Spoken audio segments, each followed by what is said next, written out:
I'm Dave Duplisea. I'm the CEO at the St. John Region Chamber, and it is really my pleasure to welcome all of you here today to our Tri-City Distinguished Speaker digital series featuring John Stackhouse. And John is the Senior Vice President of the Office of the CEO for RBC Royal Bank of Canada. This series is being hosted by the St. John Region Chamber of Commerce, the Fredericton Chamber of Commerce, the Chamber of Commerce for Greater Moncton, and the Atlantic Chamber of Commerce. Just a couple of housekeeping rules. We ask that you click on your mute button to minimize any background noise as well. If you could turn off your video, that will help us with bandwidth. We also will provide you an opportunity to ask questions at the end of the session if time permits. If you have any questions, please use the chat box at the bottom of your screen to submit them. We've had a number of them submitted already, and John Wishart from Moncton Chamber of Commerce will be moderating. I'd like to take this opportunity as well to acknowledge our sponsors, without whose support we would not be able to continue with the speaker series. We have Deloitte, Economic Development of Greater St. John, Emira, New Brunswick, RBC Royal Bank, Stuart McKelvey, and the University of New Brunswick St. John MBA program. In addition, we'd like to acknowledge and thank our chamber partners, Krista Ross with the Fredericton Chamber of Commerce, and John Wishart with the Chamber of Commerce for Greater Moncton. And thank you as well to Sherry Somerville with the Atlantic Chamber of Commerce for their support.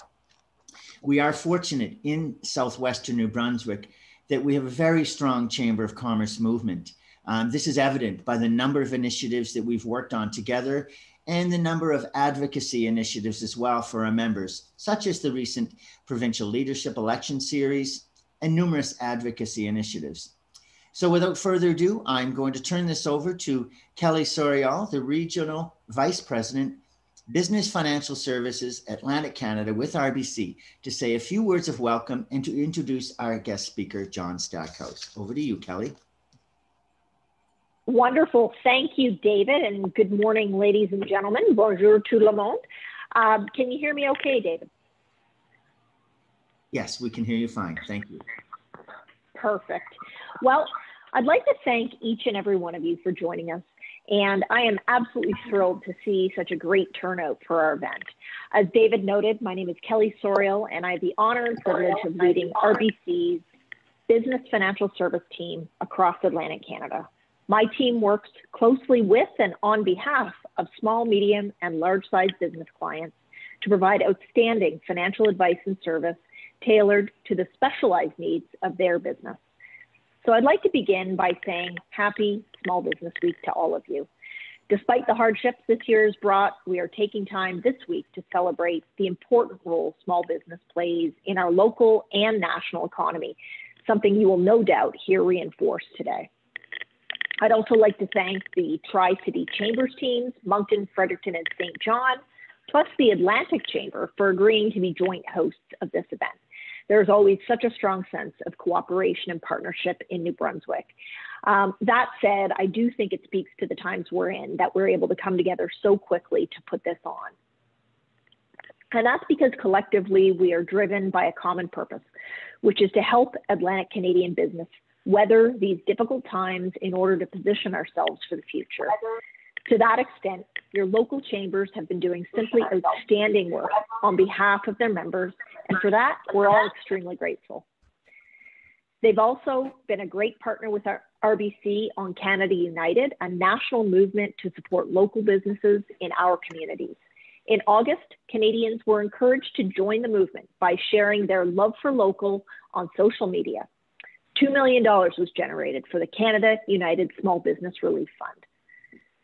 This new fund provides small businesses with grants of up to $5,000 to cover expenses related to PPE supplies, renovations to meet reopening guidelines, and developing or improving e-commerce capabilities.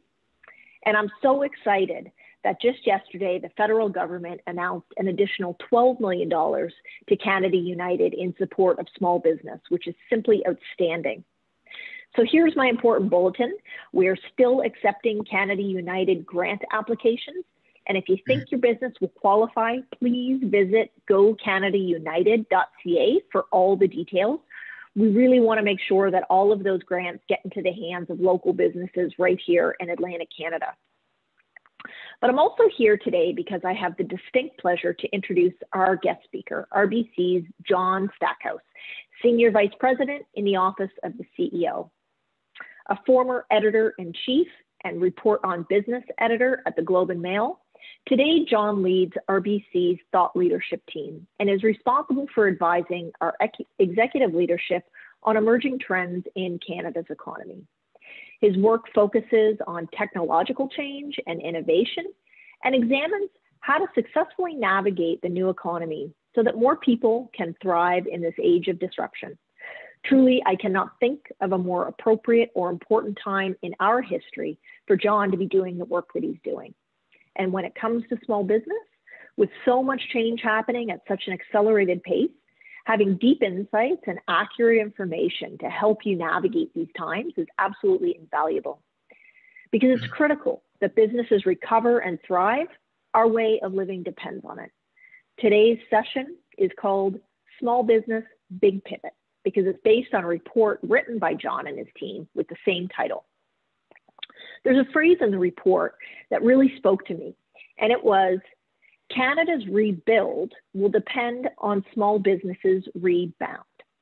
So today, we hope that by sharing the research that his team has published on the pandemic's impact on small business and the transition to a digital economy, will arm you with some insightful information to build a strong foundation for the future of prosperity of your business. Ladies and gentlemen, I'm sure you'll agree with me that we are fortunate to have someone like John, with John's expertise and experience here to speak with us today. So John, thanks so much for agreeing to join this event.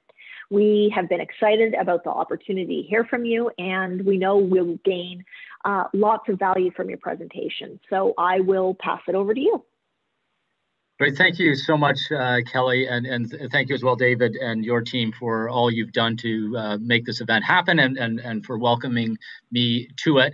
I have to begin with the question we all begin meetings with, can you hear me okay? Is our audio good, Kelly? Yep, we're great. Great. Never take that for granted. It's one of the risks in this new Zoom age. It's such a genuine pleasure for me to be able to speak with people in New Brunswick. I only wish I were there in person. As some of you know, I have long and deep New Brunswick roots. My family ancestors first arrived in Canada in St. John in 1783. And we hung out in New Brunswick for a good 150 years after that, building ships, building homes, and then farming potatoes. So we know New Brunswick, know New Brunswick well, and even virtually, it's great to be back in what I kind of, if you don't mind, I consider my other home province. It's also so important to RBC. New Brunswick is not only a wonderful place for us to be part of, great communities, great businesses that we're so pleased to partner with, but it's a real talent center for us as well. The work we're doing on cybersecurity in Fredericton and our customer care center in Moncton, which I got to visit, feels like a lifetime ago, but it was only last year.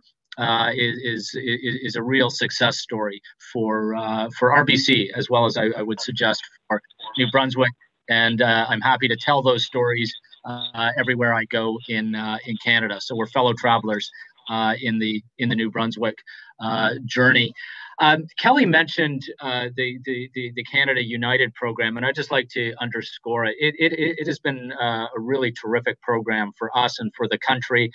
She mentioned the federal government, which is quite excited about it, but right across the country, other chambers are getting into it, and we think we're building on something here. So please look into it, step forward, but also help us think about how to grow this into and beyond 2021, because we've got to be in this together with this kind of Go Canada, Team Canada spirit. I'll talk to that a bit in my remarks today. As Kelly said, we put out a report which I trust you all have access to, called Small Business Big Pivot. And that will be the center of my remarks today. But if you don't have a copy, just Google RBC Thought Leadership and Small Business Big Pivot. You'll get a copy of it.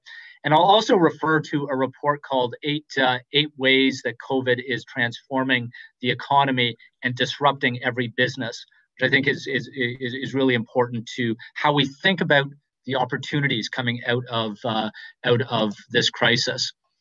When we published Small Business Big Pivot in June, we were kind of near bottom. It was the depth of the crisis. And I have to say, in our research through the summer, it's been impressive how Canadian business has rallied, how resilient so many entrepreneurs, owners, and operators across the country have been. We're not out of this by any stretch, but collectively, we're in a better position today than many had expected in June. And a big reason for that is the gusto, the determination, and the enterprising spirit of business operators across the country. At the time, 150,000 Canadian businesses had closed down. That was in March and April, about 1 in every 5. And many thought they weren't coming back. About the same, by ratio, the same number had closed in Atlantic Canada. But over the summer, we've seen a lot of businesses reopen. Not all of those by any stretch. And in fact, Atlantic Canada has seen more businesses per capita reopen over the summer than elsewhere in the country. That's partly due to the to the bubble, as well as to some resilience in the region. But it's important as we think about the rebuild and about the opportunities for small business that we just reflect on what happened over the last 3 or 4 months that allowed that partial recovery. First of all, we've seen strength in consumers. Consumers have been out there spending, but spending in very different ways than they might have before. And business owners that figured that out have done very well. Home repairs, just as an example, did incredibly well through the spring. Anyone who's tried to buy lumber in many parts of the country knows how challenging it is, or has tried to hire a tradesperson knows about the shortages. That's because people are repairing their homes. We're all spending a bit more time at home, so there's good reason for that. But the consumer didn't hide entirely from the crisis. They were active in different ways. We're seeing strength in housing markets across the country, which speaks to some signals of hope. We're seeing a return of auto sales. That is a signal again of some confidence. And we're seeing Canadians out there spending through the last weeks of summer on golf, for instance, more than they had spent the previous year. Canadians are spending more on food than we have in previous years. We're just buying and sharing in different ways. And it's important for entrepreneurs to think about that challenge, but also the opportunity that comes with that. We also have to bear in mind how uneven this recovery has been. You've probably heard references to the K-shaped recovery. People have debated whether it was a V, a quick bounce back, or be a U, a decline, bottoming out for a while, and then an upturn. And now people are talking about a K, where some sectors are recovering incredibly well, and others are flatlining and will for a while.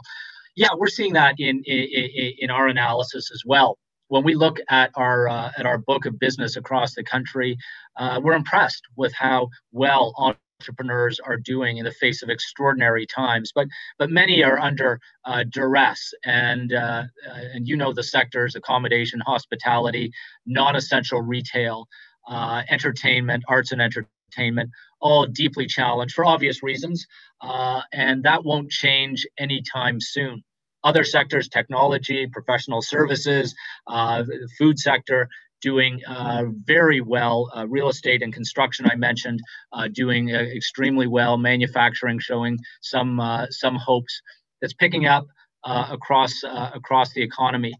So we know that the recovery is going to be uneven, and it's going to not be stable. And we also know winter is coming, literally and figuratively. People will be more cautious. Life is always a bit more challenging in winter, and as good Canadians, we're going to have to think about how to get through this winter together. One of the reasons we did the Small Business Big Pivot report, and I've been pleased to be able to present this to governments and business leaders across the country, to stress the message that we are a small business economy, and this is a small business crisis. It's worth reminding ourselves that 44% of Canadians who work in the private sector work for firms with 100 or fewer employees. Pretty much half of Canadians out there who aren't in the public sector they depend for their livelihood on small business. We also have to appreciate the amount of local tax that small businesses pay. We've talked a lot about the amount that the federal government is borrowing and printing to get through this. There's a real financial challenge in the provinces and local governments that is going to continue. A rebound for small business is going to be critical to helping those levels of government. But it's more than money. Small businesses and many of the people on the line here are the backbone of communities across the country. We cannot take that for granted. The entrepreneurs, the leadership that you build when you're building your company is transferred in so many good ways to communities across the country. So for the resilience of our communities and of our country, we need entrepreneurs to not just survive, but to thrive coming out of this crisis. And then lastly, we need to deeply respect the power of SMEs to create economic opportunities for the full diversity of Canadians. The demographics of small business ownership in this country reflect the demographics of the country. There are more women, more new Canadians, and more youth starting and running businesses across this country than of large businesses. 25% of SMEs in this country are run by foreign-born entrepreneurs. This is the great social leveler in our country. We attract entrepreneurs from around the world who build opportunities, build companies, build that tax revenue, and build that employment for the benefit not just of themselves, but for Canada. So as we think about rebuilding, we really need to think about using and plugging into the power of SMEs to pull the country forward. Government has done a lot of critical things over the last 6 months. I don't think we want government leading the way for the next 6 years. And I don't think many governments want to lead the way. They want to enable you, the small business and medium-sized business owners and operators right across the country, to take us into a new economy and a better economic future. So how do we do that? Well, first of all, we have to come to grips with why this was such a severe small business recession and why it continues to be a small business recession. The vast majority of jobs lost in the first weeks and months of this crisis were in small businesses, firms that have 100 or fewer employees. So 1.6 million jobs were lost in that part of the economy. That was double the percentage, as a percentage of all jobs lost, double the percentage of job loss of the 2008-2009 recession. The Great Recession, as it became to be known, was really kind of a mid-sized firm and large firm recession. It was big manufacturers letting go of people, larger companies letting go of people. This is a small business recession. This is small business firms letting go people, not bringing them back. You can all speak to this in much more detail and expertise than I can, but I just wanted to give you that overview from a national perspective. So we're stressing to policymakers across the country, how do we think about the small business recession and turning that to a small business recovery? Well, first of all, when we ask why was it so severe for small business? Number one, small businesses in Canada tend to operate on very thin margins. They have less liquidity and higher fixed costs than larger enterprises. And when we take the economy to zero overnight almost, when we shut it down, if you have high fixed costs, thin margins, little liquidity, obviously your runway is going to be very, very short. And that's what played out in the spring. Governments tried to step in and offer emergency relief. I'll talk about the limitations of some of the benefit programs and how they're being adjusted and can be adjusted to help in the recovery. But we need to think about how to help small business coming into the recovery develop stronger margins, manage better variable costs, and build up a bit more liquidity to manage the bumpiness. Remember the unevenness that I mentioned of the recovery. These challenges are going to continue to be bumpy, and therefore enterprises are going to need the fortitude, the strength to get through that. But perhaps most critically, and this is the point of emphasis in small business, big pivot, it's the big pivot part of the study. SMEs across Canada tend to be weaker in terms of digital strategy than we see in other parts of the world. This is a moment of truth, a reckoning, if you will, for all Canadians, but Canadian entrepreneurs and those of us wanting to work and help entrepreneurs thrive in the recovery, to think of digital strategies that will allow your businesses to accelerate into the recovery.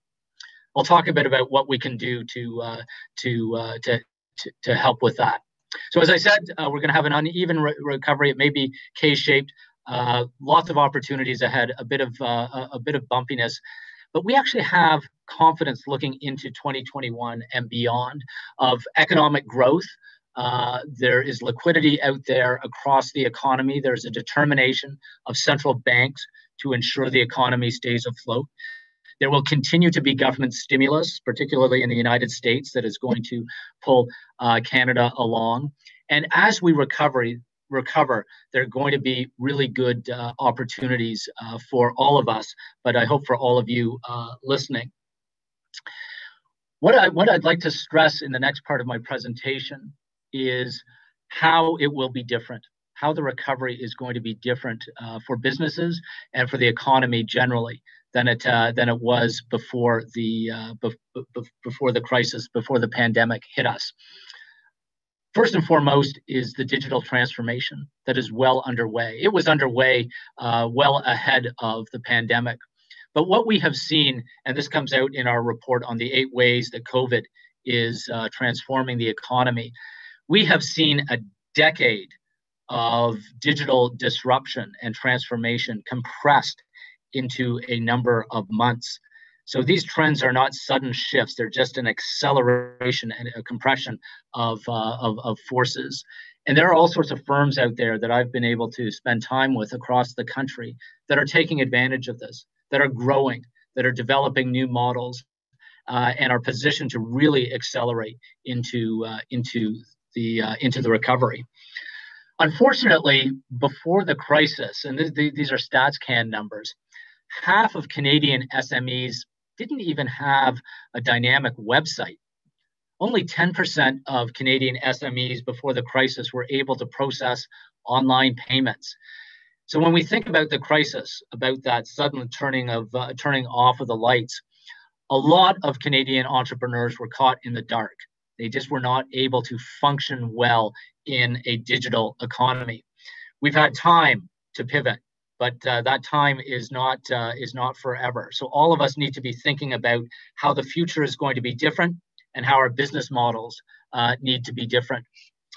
Over the course of this summer, according to a BDC study, 56% of Canadian consumers have bought more online. Canadians have become very good, very comfortable, and frankly, very habitual now in terms of purchasing online. What we're doing with our entertainment habits of watching is being translated to commerce as well. The way we're able to stage this sort of conversation is what your consumers are expecting from your businesses. So if you're not leading that transformation, be sure that your competitors are thinking of ways to do that. The other big shift that we need to be mindful of is the actual surplus that is sitting out there in household accounts. By our calculations in RBC economics, governments, but largely Ottawa through programs like CERB, put $30 billion more into household accounts this summer than was lost in employment income. So in aggregate, Canadian households had $30 billion more theoretically to spend. That's where that consumption, that increase in consumption came from. So how are you thinking not only about that digital pivot, but developing a new relevance with that consumer while they have that surplus cash to spend on whatever goods and services you offer? This is a moment for us to seize on, not for us to go into hiding or hibernation as winter comes on, but to seize on that extra cash that is sitting out there and these digital platforms and tools that allow us to reach old consumers and new consumers in all sorts of important ways. If you look at our 8 trends report, and I won't go through each trend, but I hope you will pick up insights on how the consumer is shifting. We are working differently. You all know this as employers. Your employees want to work from home, but increasingly, right across all these trends, people want a hybrid model. They're looking for a blended model. That's very difficult from a cost and productivity perspective. But the advantage is going to go to business operators who figure out an efficient hybrid. That's true for employers. If you're able to provide that hybrid model for your employees, you'll attract better talent. You will get better productivity out of them. Same is true for e-commerce. For those who provide a hybrid model, there's an enormous advantage. We saw a big increase this summer in buy online, pick up in-store shopping, where people want actually to get out of their homes. They don't want Amazon dropping off everything in their life on their doorstep. They want to go out to a store, but maybe not go into the store. Curbside pickup, for instance, took off this summer. These are the new habits of the Canadian economy. So how are you taking advantage of those habits? Brand loyalty, by the way, is also in play. People are buying more from new providers than ever before. I did a podcast, and if you're a podcast listener, please subscribe to RBC's Disruptors podcast, where every couple of weeks we stage a conversation with business operators and thinkers who are leading these forces of disruption. I did one with the CEO of Skip the Dishes, who said that their partners, the restaurants that operate on the Skip platform, are selling far more to people who have never been to their restaurants than to old customers. Most of the revenue on Skip is going to restaurants that the eater, the consumer, has never been to. So consumer loyalty is in play. But the challenge is on you, the entrepreneur, on all of us as business operators, to find new ways to get into the consumer's thinking, to get into their conversation, to get into their discussion about what they want for dinner, but what also they'll be consuming. We're seeing the same with how we watch. Of course, we're all familiar with binging, probably a little too much, but how we're consuming, not just entertainment, but sports and arts, is going through a profound change. We are consuming more arts, entertainment, and sports than ever. We all know that. But we're looking for more immersive, interactive, and shareable experiences. People, and this is much more true or much truer for younger generations, don't want to just sit there and watch something on YouTube. They want to engage in it. And with the acceleration of augmented reality and virtual reality in the coming years, and this is coming at us very fast, if you're a museum operator, if you're an orchestra, if you are a theater company, or if you're a movie company or a sports team, you need to be thinking of ways to bring your audience into the experience. One of my favorite examples that we cite in our report is the singer Travis Scott, who has transformed his business model. You'd think the concert business is dead, or at least it's on cold ice for a long time. Travis Scott has transformed the concert through Fortnite. He's become a Fortnite sensation. And this summer, he put one of his concerts, he created a concert that was inserted into a video game on Fortnite and attracted 12 million viewers, 12 million fans. That's the future of entertainment, but also sports and arts and so many other experiences where people don't want to just watch, they want to immerse. So we need to think about how to get into the new mindset and mind experience of our audiences and of our consumers.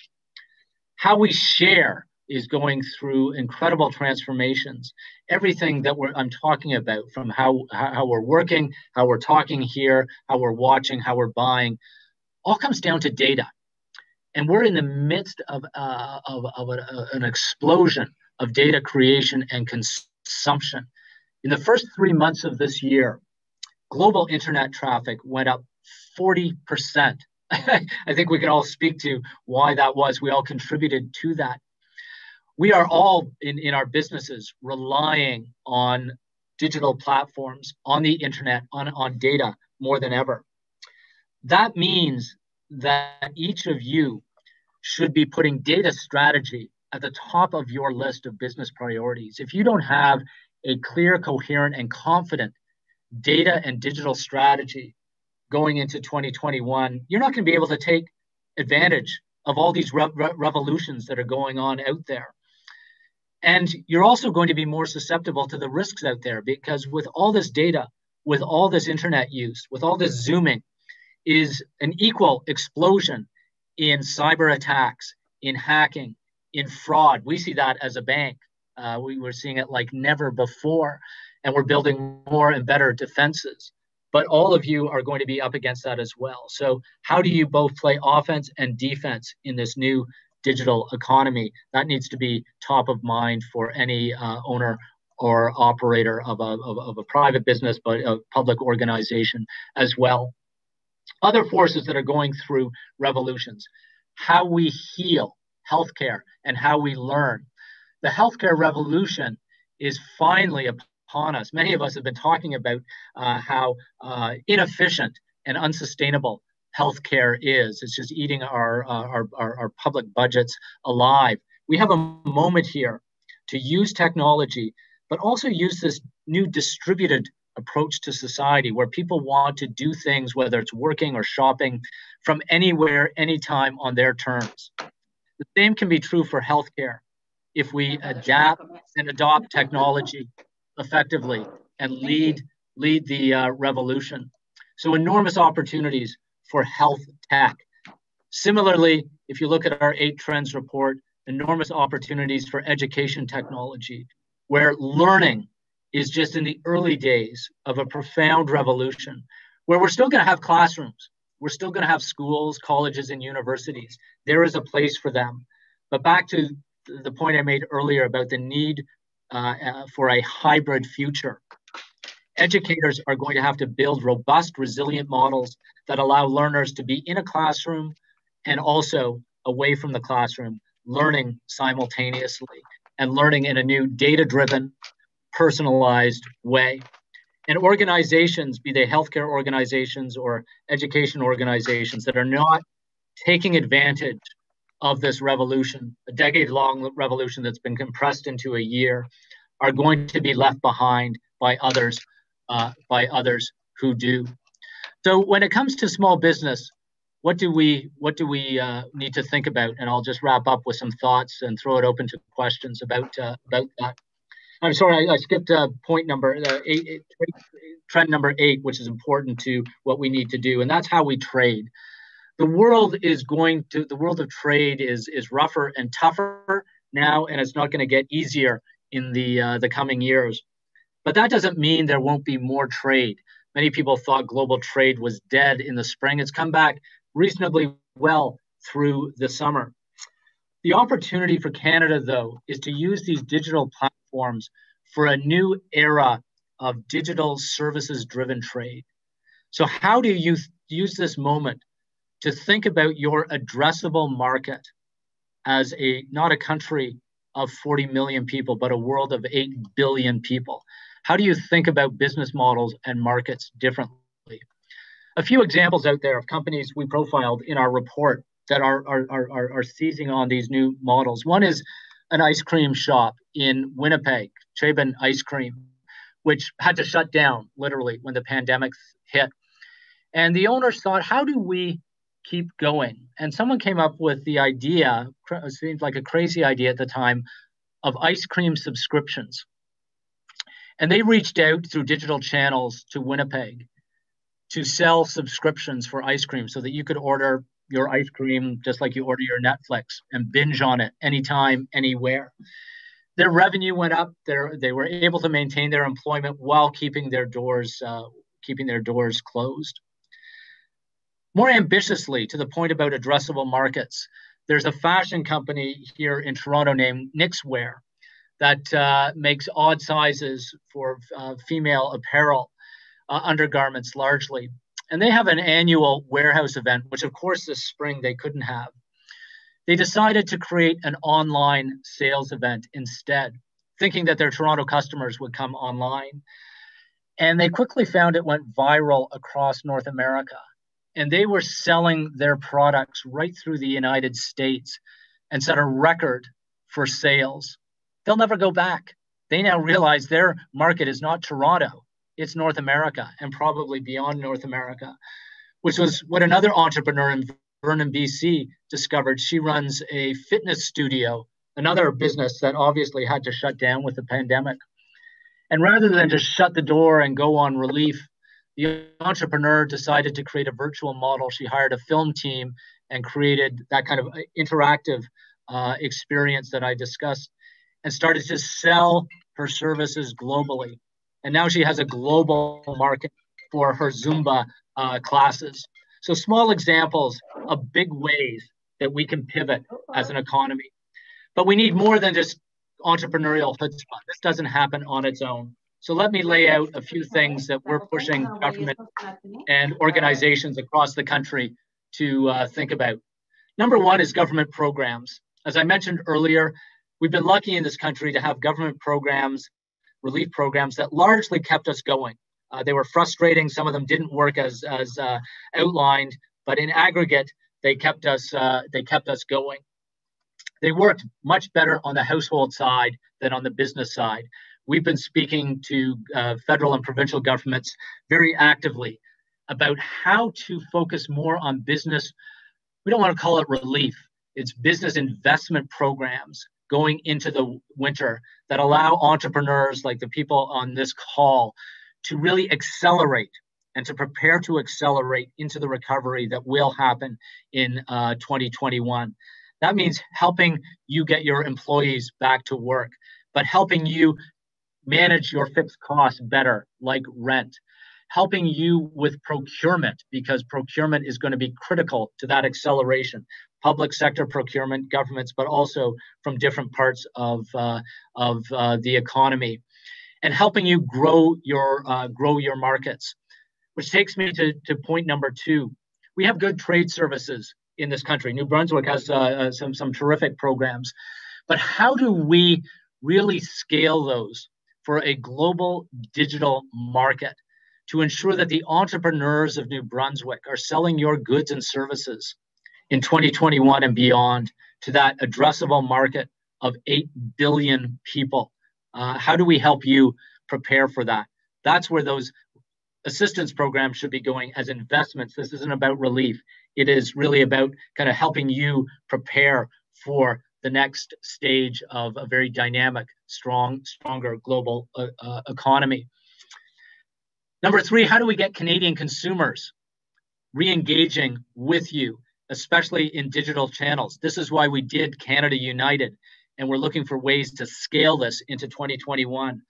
We want to ensure that as Canadians spend that $30 billion surplus of money that they have, that they're just not buying stuff on Amazon to be air freighted in from other countries.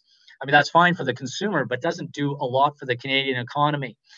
So how do we build platforms and programs and tools in this country so that all of us are buying from all of us, that we know who is out there offering a great Canadian-made product or service?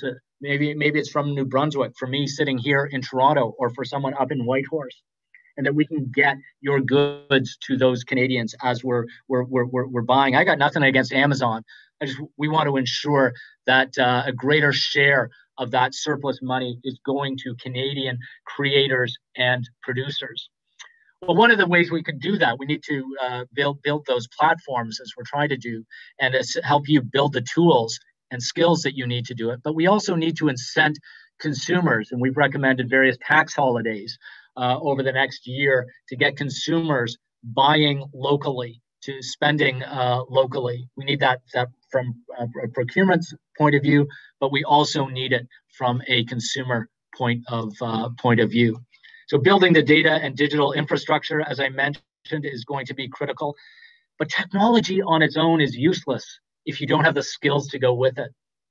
So how do we also help you develop the skills on your teams and in your communities to take advantage of this new hybrid economy that we can thrive on? You've got so many of the skills you need to thrive in this platform-based economy, but there's more skills that all of us need to do to strategize and manage data, to build those digital tools, to better access those global markets. If I get back to that point I made about how we learn going through a revolution, how do we help you, help your teams work with local educators, with schools, colleges, and universities in this new mobile digital environment to better learn these skills for the future? We have this moment, and it's not going to be a long moment, so we've got to jump on this today to develop the programs, the learning programs that allow you to get the skills, develop the skills that you're going to need to thrive. All the people that are going to be on EI over the winter, how do we help them develop the skills that you're going to need in 2021? There's lots of smart people out there who know how to do this. We got to get behind them to help them do it very, very quickly and dynamically. And then lastly, this is a point I've kind of made, but I want to end on this, is the point about Go Canada.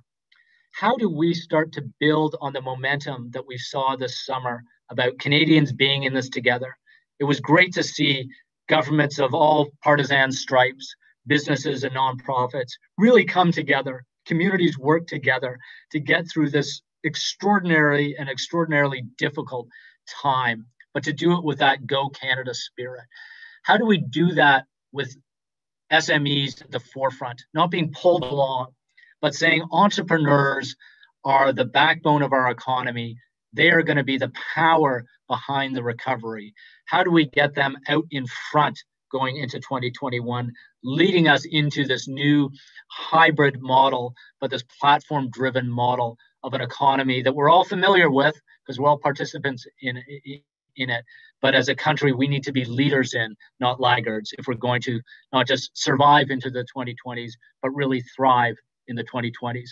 So thank you all for again inviting me to be virtually in New Brunswick today, and love to throw it open in our remaining time to any questions or comments or thoughts that you have. Thanks very much, John. Merci, John, for that insightful and thought-provoking presentation. I had the pleasure of hearing John speak last year here in Moncton when he was the guest speaker at the Future Ready New Brunswick's first gala that we helped organize. For those of you who don't know me, my name is John Wishart. I'm the CEO of the Chamber of Commerce for Greater Moncton. Bienvenue à tous. It's my pleasure to moderate the Q&A portion of today's program. And I think we might have between 10 and 15 minutes to do that. So I would urge you, if you have a question for John, to please post it using the chat function at the bottom of the Zoom screen. We have had some questions sent to us ahead of time, which I'll start with, and please fill up that chat box with additional questions. So John, one of the first questions I have, it's kind of two questions in one. Jerry, who's on the call today, asked about what small and medium-sized businesses can do when their income and sales have maybe been slashed by 50% during the pandemic. And I want to phrase that in the framework of what can they do to pivot to a digital enterprise when cash flow is, at risk? Yeah, that's probably the most important question we can address. I'm sorry, I realized I went on much longer than I had intended. Well, first of all, have a digital strategy. So that's going to vary by organization, but understand who your market is, where your consumers are, and what are the best channels, whether it's social media or the platforms to reach them. Simply being online is not really a digital strategy. A digital strategy depends fundamentally on relevance. Relevance is maybe the most important word in the digital economy.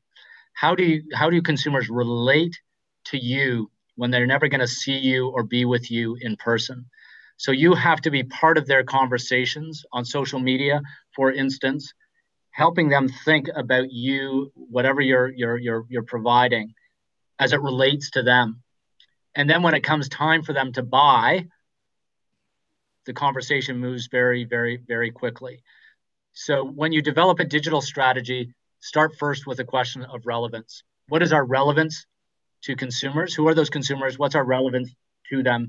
And how can we relate to them? Where do we relate to them? Is it through social media? Which social media channels? Or is it other digital platforms? Okay, thanks, John. Jessica, who's on the call today, is involved in the beauty care industry, and she asked a question that I think some people who are in sectors that may not on the surface lend themselves to a digital pivot are asking that require face-to-face interaction. Are there some sectors that are better positioned to maybe make that pivot? Yeah, every organization is a digital organization, even if you haven't got there, because your consumers, all of us, are spending a predominant amount of our days and nights online.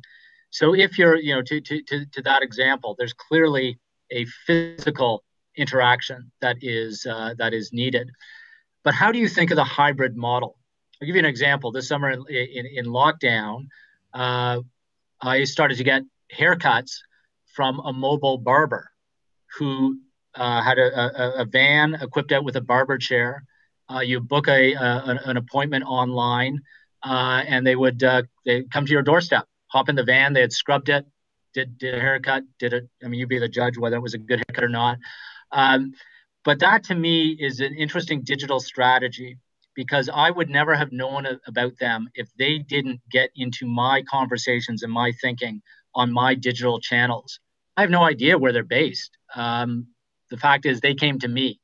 So think about, how do you get to the consumer? Sometimes it is going to need that mobile effort, but sometimes you can just do it. You can just do it virtually as well. How do you have virtual consultations, for instance? Maybe you charge for them. Maybe they're free, just as a way of maintaining that relevance. How do you sell products, for instance, that are delivered to your customer? And how do you think about additional services? So it's not just merely what you do in your shop or your salon. How do you start to augment that with other services that can be provided in place, in situation, to the consumer when and where they want it? Okay, we have a question here from Mohammed, who's asking about recovery in the hospitality and hotel sector, which, as we know, has been really decimated over the last 8 months. Do you see a long recovery there? Do you see casualties in that sector? Yeah, it's probably the most challenged sector, and we're deeply concerned about it, just from a national fabric point of view, because hospitality and accommodation is an enormous job creator, and it is an enormous job creator for a range of people, including first-time employees. So there's a whole generation that's losing their opportunity for their first job, particularly in hospitality. Hospitality has been able to pivot better than accommodation for obvious reasons. That's going to continue to be a challenge through the winter as lockdowns remain or come back. We're seeing that here in Toronto. But many food restaurants have found ways to sell their products, deliver their products to people. It's not a perfect one-for-one replacement, but it allows them to keep their businesses going reasonably well. Accommodation needs to be more ambitious, as challenging as that is, in terms of attracting new kinds of people to markets. Atlantic Canada is a great example of this. Many of the operators I spoke to this summer did reasonably well through the bubble with domestic travel within the region. Over the next year, international travel is not going to come back probably in a big way. How do you create driving vacations or reasonable flying vacations for Canadians who will want to get out? You think of the large populations just in Toronto and Montreal of people who won't be able to go to Europe or to the Caribbean or to Florida for holidays the way they might wanted to. Now, you can't replace the beaches of the Caribbean necessarily, particularly in February. But if you're imaginative, if you're creative, you might be able to create other options. Back to digital strategy, you need to start to create those experiences in digital channels. It's not just about putting an ad saying, come to X. It's about engaging people now in their digital channels so that you become more relevant to them, so that when they think about, hey, where do I go? It's not such a crazy idea to think that I may go to Moncton in February, as an example. Appreciate that tourism plug, John. One of the questions that's been posted by a couple of people relates to funding for making the digital pivot. Do you think that the federal government should focus more on that type of investment as we head into the 2021? Yeah, we've been advocating this at the federal and provincial levels as part of that investment perspective, that we need to shift or see a shift in government spending from individual relief, not entirely, but a graduation to investments in business. But it's not to keep businesses afloat, it's to help businesses move to a 2.0 or 3.0 model. So there's a terrific opportunity here, especially for federal provincial collaboration, and chambers of commerce are critical to this because governments don't know how to run a business or how to run certainly an online business. So how do chambers work with digital accelerators and incubators, for instance, at universities or colleges that are trying to rethink their own relevance, to over the course of this winter help all of you? Some great examples have already been raised. I'm not here to come up with digital strategies for you, but wouldn't it be great if the chambers and the educators of New Brunswick, working with the provincial and federal government, could create programs to help that beauty salon operator, for instance, or the tourism operator transform themselves to 2.0, 3.0? Requires technology, platforms, and skills. We know how to do that, so we should get going with it. Okay, I'm going to just try to squeeze in one more question. I wish we had another hour because the questions are great. Somebody's posted the old story about when the U.S. sneezes, Canada gets a cold. And we are, I guess, less than 2 weeks away from a U.S. presidential election. Regardless of which way it plays out in the aftermath, does that pose a threat for economic recovery in Canada? It's certainly a good question and a risk. I think markets are giving a good signal that there is confidence in a stimulus-minded U.S. government, regardless of the outcome of November 3rd. Americans clearly want the virus crushed, and they want governments getting the economy going again. That is a clear message in this election, regardless of the outcome. So we are likely to see whatever the construction is of the executive and Congress. We're likely to see a determination to have a more stimulus-minded approach going into 2021, which will get the U.S. economy growing again more aggressively. There's certainly a major focus on crushing the virus through vaccine efforts in the U.S., here as well, but we're confident the U.S. will help lead the way on this. So in the first half of 2021, we should see the makings the makings of a good recovery. It's going to be a slog or a grind, we like to call it. It's a bit of a slow-mo recovery that will take us, going to take us into 2022. So don't expect, happy days again in 2021. But as we grind our way through 2021, I think you're going to see really good opportunities in 2022 and beyond. Okay, I'm going to borrow a chapter from our friend, Mr. Trump, and invoke an executive order here to pose 2 more questions. So please stand by. Yeah, I've got time if you do. Okay, great. One is from Joanne, who asks about support from RBC and I guess banks maybe in general towards Aboriginal businesses and First Nations. Is there anything at play that can help enterprises for them? Absolutely. We have a range of we think, really good programs, and I'd invite our team, who I think are listening, to connect with you, Joanna, and help you with more details on that. But would also love your perspective. So reach out through our teams on how we can do that even better. We're about to, in the next month, produce a really, I think, good piece of research on Indigenous youth in Canada, which is the fastest growing demographic. It's a new generation, so Indigenous millennials, who have an enormous appetite and opportunity as well to build a lot of these sorts of enterprises that I've been talking about for a digital economy. And we want to find new ways to help them scale their businesses, reach markets well beyond their geography. So actually, exciting moment here for us in Canada to harness this new generation of Indigenous youth who are better educated, more entrepreneurial, more ambitious, and now have the opportunity of a transforming economy. So love to hear your thoughts, but also have our team connect with you with details on our programs. Okay, final question here.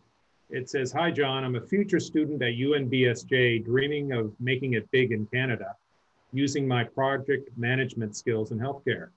Any advice to new Canadians like me? What do you think we can bring to the table in the next 1 to 2 years?" Wow, that's worth a whole conversation. I think we all need to realize everything I've talked about today is in the hands of a new generation to really run with. Many of us would like to still play a role, but there are millions of Canadians emerging, like the future student asks, who are just naturals at this, who we need to help build the recovery. And every organization, and I would stress this to those listening, should think about not just your digital strategy, but your youth strategy, because they're really integrated. And if you are not, and we think co-ops and internships, work integrated learning is such a terrific bridge for this. If you're not working with local education institutions to harness this new generation, this new power, be absolutely sure that Amazon and Google and lots of others are, and they'll figure it out. This new generation not only has an affinity with technology that is fantastic to see, they have a desire to use it for a better good for the world. So, and that can be done through business. But how are you working with this new generation? Ideally with co-ops and internships. So and this is what I spoke about in Moncton last year. In New Brunswick is a really good model of this. Let's double down on what we're doing to not just create digital firms of the future, but make sure that it is youth inspired and youth led. What can you do as an individual? That's what that onus is on us to work with you on building that. Demand this of organizations. Say, hey, I understand this stuff that you're up against. Give me a shot here to make this work.